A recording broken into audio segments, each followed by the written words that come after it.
नवी मुंबई घणसोली इथं नव्यानं सुरू करण्यात आलेल्या बाईक वर्ल्ड या नवीन शोरूमचं उद्घाटन राज्याचे वनमंत्री व पालघर जिल्ह्याचे पालकमंत्री गणेश नाईक यांच्या हस्ते संपन्न झालं।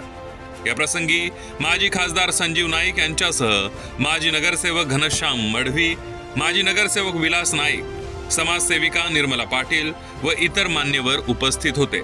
Bike world showroom Rahul Mhatre, Prathamesh Naik आणि सचिन पाटील या तरुण उद्योजकांनी एकत्र येऊन सुरू केलाय। गणेश नाईक यांच्यासह उपस्थित सर्वच मान्यवरांनी त्यांचं अभिनंदन करत त्यांना नवीन व्यवसायासाठी शुभेच्छा दिल्या।